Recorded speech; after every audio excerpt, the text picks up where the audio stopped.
Out here in Fulton tonight with a guy that I met many years ago, and unlike a lot of the media people that I work with, he's a little bit more on the racer side, actually. He's now 36 years old. He's been racing 31 years, started quarter midgets, microds as a kid, ran small block super modifieds. Matter of fact, he was the track champion this year out at Oswego Speedway in the small block super division. Dirt sportsman, street stock, you name it. I actually started doing TV back in 2007, actually announced at Canandaigua for a year, ended up going into the pit side of thing, and started in 2010, did Super Dirt Week for Speed. This past year on Dirt Vision, he was at Weedsport, Lebanon Valley, Ransomville, and of course, like we said, he about 6 or 7 small block super wins in his career, and as well as the championship. Danny Kapuscinski, Danny K, they call him, up at Oswego. He joins us right now. He will be in Charlotte this weekend for the World Finals. He's heading out tomorrow, so you guys are getting this on Wednesday night. Dan, what's going on? Just getting jazzed up and ready for the World Finals. Really excited that Jim Chappelli and everybody down at Dirt Vision gave me the call just after Dirt Week, actually, to go down and help them cover the races. So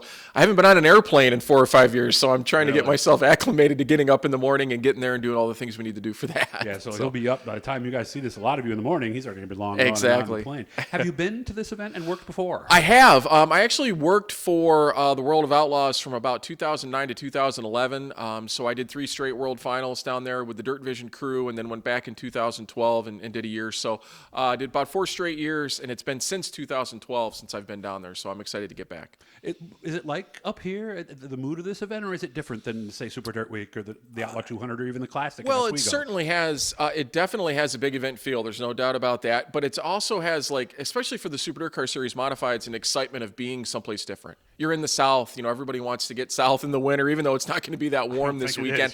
But they get a very unique opportunity to share the stage with the World of Outlaws late models and sprint cars. So it certainly has a big event feel, and everybody likes to be, south of the Mason-Dixon when they can. The fans that have gone down, I'll tell you, the best moment of the night is when they get all 3 divisions 4 wide out there. That must really be something, right? Yeah, and actually, I want to say the last year I was down there, they hadn't started doing that yet. It was something that happened only in the last handful of years. So it was funny. I was looking at the schedule to see exactly when they're going to be doing that, and it'll be Friday night. So I'm really looking forward to that. What is the schedule exactly? What happens when? Well, on Thursday, they're going to be doing qualifying time trials for both days for the Super Dirt Car Series Modifieds, and then they'll actually they'll actually run 2 sets of different heat races that day too. One for Friday and one for Saturday.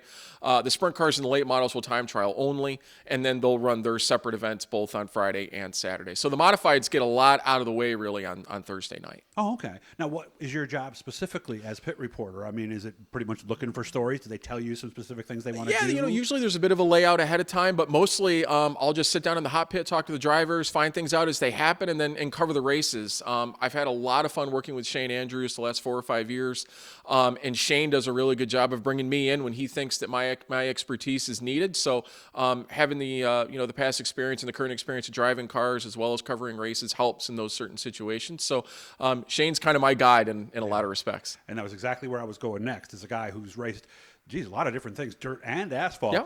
How does that help you, and how do you not, because you and I were talking about that, how sometimes you can almost sound like a know-it-all when in reality. Right. How do you balance that?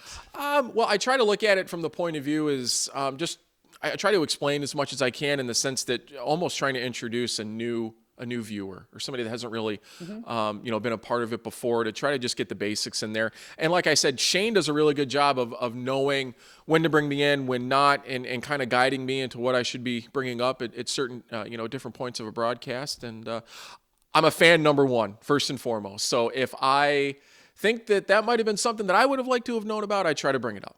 I had a thing I used to do years ago. My in-laws came to Fulton one night, and I was announcing.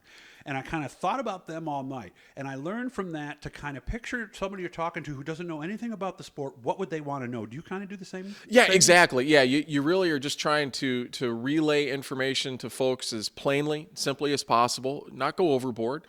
Just help. Not be too technical. Exactly. Either, right? Just help guide them through the night. Yeah, because there's a lot of basics that the fans, and a lot of fans, we forget, have never been inside these cars. They don't know that they're 2-speed transmissions. Right, exactly. And little things like that, right? Yep, and trying to find the happy medium between, like you said, going too far, getting too technical in suspension and whatnot, but also letting them understand that, a modified has a hand clutch as opposed to a foot clutch. Right. It's just something fun for them to, to have in the back of their mind. Yeah, and they got to shift with the other hand. I've always said you need a third hand almost at that point when you're inside of one of those things. Any preview? Who's been hot at this event? Who do you like? Well, you know what? Obviously, Matt Shepard pretty much has the series pretty much wrapped up. So I'm excited to see Matt go down there with no inhibitions, just ready to tear things up if he has to. But Billy Decker has always been strong. We know he's kind of at the end of his road with the Gypsum crew. He got a win there in 2019, the last time we were there. So got a win Cherokee last night. Yeah, exactly. So hoping that Billy will have a good run, and a lot of different guys. It's one of those racetracks where it's not the biggest racetrack, obviously, that the Super Dirt Car Series goes to, but it races fast. So guys that do well on big fast tracks, Jimmy Phelps is another. They tend to do very well. Yeah, because it is a true momentum track. It certainly is. Yeah, I mean it's you're looking at just over a half mile racetrack essentially, or a little under, but it's truly a circle. And so depending on how the racetrack is, the conditions, the guys really get them wound up, and they keep them wound up. I know you iRace. I race too. I've been on that track a lot. Is it just like it is on iRacing pretty much? Yeah, I mean, most tracks, anything I've ever done on iRacing is pretty much smack dab right on. So yeah, if you've turned those laps, you've pretty much been there. Okay, yeah, because it doesn't seem like you break a heck of a lot. No, again, like you said, it's momentum. You're really just trying to keep the car, rolled in on the right front if need be, and just keep the car moving as fast as you can through the corners. You go down the straightaways faster the faster you go through the turn. So. Do you ever have a moment, and I've had a couple of these, especially this last year, and I think maybe it's just because I'm getting a little older. Do you ever have a moment where you just kind of pause for a second and you go, man, I can't believe I'm doing this and getting paid? Well, it's funny. I was actually thinking about that today. Really? And it's ironic that you mentioned that. And it's only because I remember when I was younger, starting to do this, speed and was doing things like this, and it was great, but there was so much pressure involved because it was a young kid, and you're like, well, could this be a career? Is this where I'm going to go? And you looked at it differently. Whereas now, I work a 9-to-5 job. I've got a family. I'm going down there to have a good time, be with people, and have fun. And it's made me actually do the job even better now that I'm a little more relaxed at doing it. Yeah, because at one point I think I wanted to go on NASCAR and go on the road. Yeah, sure. You're wondering who's watching or who, and like I said, it just added a little more pressure into it. But when you realize that, at the end of the day, you're a fan, you're going down there to have fun with people, and I get to watch the greatest racing in the world this weekend, and I'm very excited about that. And it's also kind of fun because when you're in the pits, unlike the tower, and I know you've done both sides of it, a lot of times the stuff we hear in the tower is third or fourth hand. It's wrong. We're in the pits. At least you're there and you know. Right, you're seeing it. You're in the heat of the moment. To me, there's no more exciting thing than being in that work area or on pit road and seeing things as they happen and not even having time to think about it. You're just reacting. By the way, I couldn't help but notice there's a big trophy to your left there. Here, That's the championship trophy. So I'm going to swing over so you guys can see that.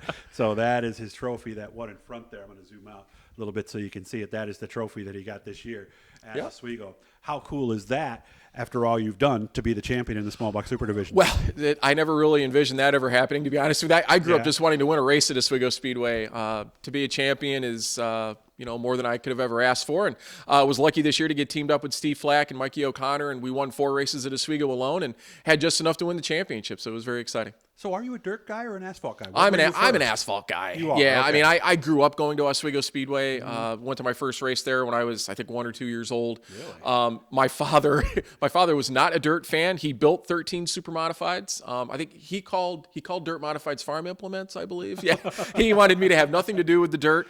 And really, I never raced dirt until I raced dirt in 2008. I had started working for Dirt Car Northeast, was announcing at Weedsport, Canandaigua, Rolling Wheels on occasion, a bunch of different places. Didn't have time to go to Oswego.